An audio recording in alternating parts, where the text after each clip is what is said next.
So next up is really the man who made all of this happen. We would not be standing here today if it wasn't for this man. It all started with Keven having an irritation. No, not that kind. He was really irritated that this neighborhood had not recognized one of its greatest achievements, the making of a legendary comedian. And this irritation grew so big that he began to irritate everyone around him until they all said to him, well, go out and do something about it. And he actually did. So this is actually a great moment of civic action that is happening here, because a man with a vision and went out and did something. So please give Keven Bartini a warm welcome.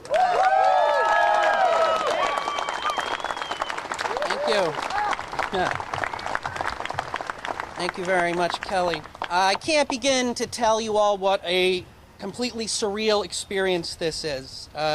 This all began as an offhanded comment based on a fleeting idea. What followed was a 3-year odyssey, a political campaign, a public battle with the Catholic Church, and now this amazing crowd of comedy fans gathered together. Who knew that so much could come from merely smoking a joint with a friend and talking about comedy? To say that this experience has changed my life is an understatement.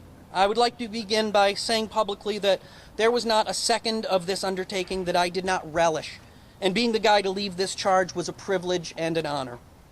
To me, the sign is not only a tribute to George Carlin, this sign is also a long overdue recognition by the city of New York to the contributions and the importance of the comedy community as a whole.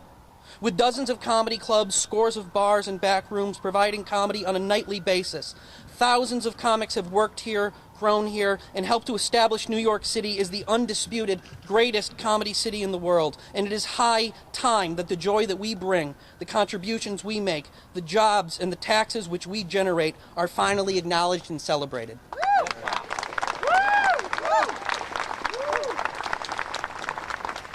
I am a proud member of this comedy community, and I am proud to be one of the countless journeymen who walk in the immense shadow cast by George Carlin. I discovered George Carlin at the age of 10. I was already a huge fan of stand-up, and I knew that it's what I wanted to do with my life. My uncle turned me on to George by slipping me his copies of Class Clown and Occupation Fool, warning me in a hushed tone, "Don't tell your parents I gave you this." Those 2 albums blew open the doors of perception in my mind and forever changed who I was and what I thought. You see, at the time, I was a closeted atheist, stuck in Catholic school. I doubted what I was being taught, but I dared not speak out. And hearing this man talk about once being the same kid going through the same things was a revelation.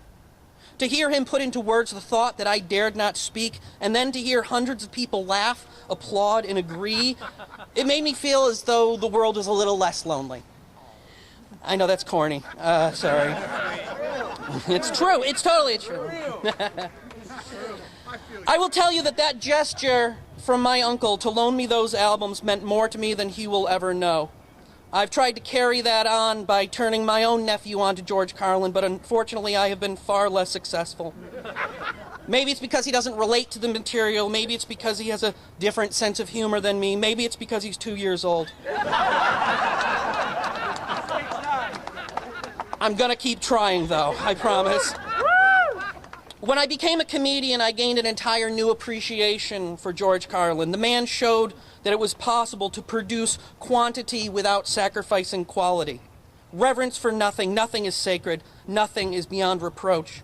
He made you laugh and subversively altered the way you saw the world. The genius of George Carlin is that he was able to get a much-needed message to an otherwise, oftentimes, apathetic populace without us realizing that our opinions were even being shaped and changed. You know, I grew up, like so many in the last century, when George Carlin was there for all of us, constantly as a source of laughter and as a voice of reason. And then until all of a sudden he was gone, and then I think we all kind of collectively realized, boy, there's a guy we're really gonna miss. And although I don't believe that he's looking down on us, for the sake of symbolism and theatrics, I'd like to look to the sky over Morningside Heights and think of it as a place, if there was anywhere where his spirit would linger, it would be right here. And I'd just like to say thank you, sir. Thank you for the inspiration to write more and to think deeper. Thank you for being a constant source of laughter and comfort. Thank you for sharing your gift with the rest of us. The human race is better because of it. You have served us all well, and this street sign is a token of our gratitude. From the entire community of people who share a love for you, cheers to you, George Carlin.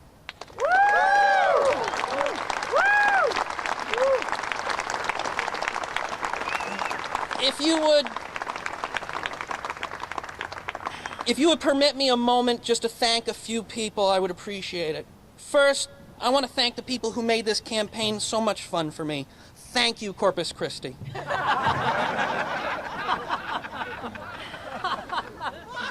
Thank you, Corpus Christi, for at one point in time thinking outside the box and creating a revolutionary educational environment free of report cards and grades, where a young George Carlin was taught to, in his own words, study and excel simply for the joy of discovery.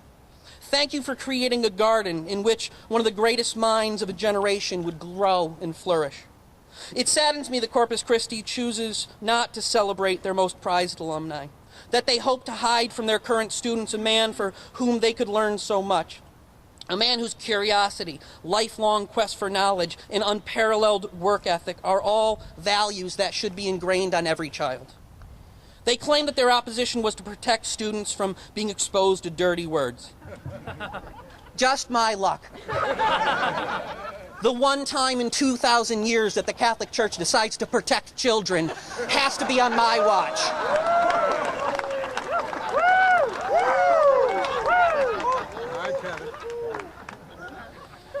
You see, it's not the dirty words that they are really afraid of, it's the thoughts. It's George's themes that he so often utilized, like questioning authority, taking nothing at face value, questioning everything. And when you are the church, those messages can be bad for business.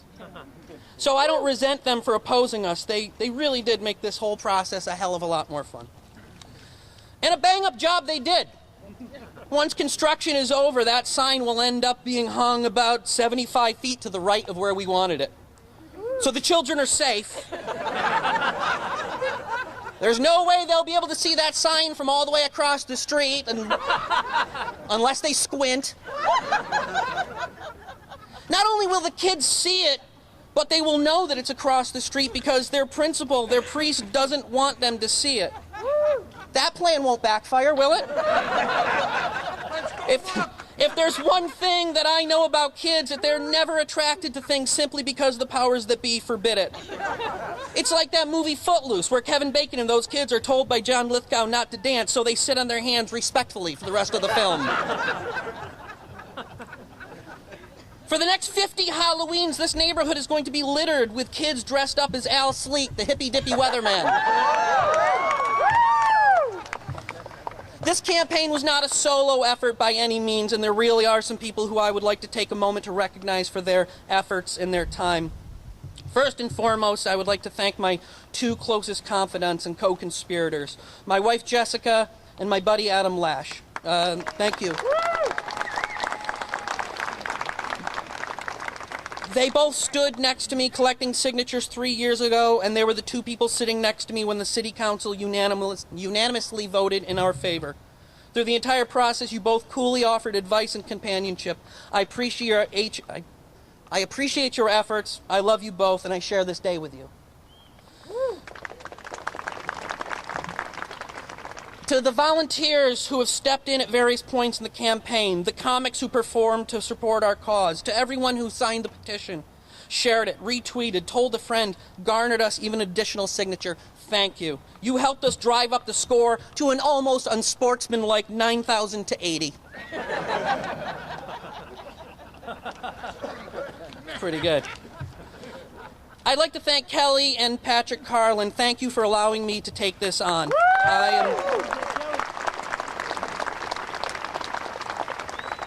I'd like to say I'm grateful for having gotten to meet each of you during this process, but I'm still yet to meet Patrick, and I'm looking forward to that. But, for both of you guys, just enjoy this day and bask in every ounce of love that's coming your way. You deserve it. And lastly, a thank you to Joe Trentacosta. Joe is a publicist who came on and offered his support from the moment that I first found myself in the press's focus. He was my consigliere, my counsel, and my secret weapon throughout this entire campaign. Joe Trentacosta, you are a good man, and I am glad to have made a friend in you.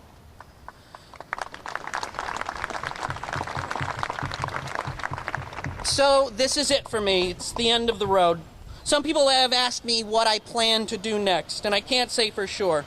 In the meantime, I know what I'm going to do. I'm going to get up on stage, and I'm going to try out a new bit, because I think that's what George would have wanted. Thank you all.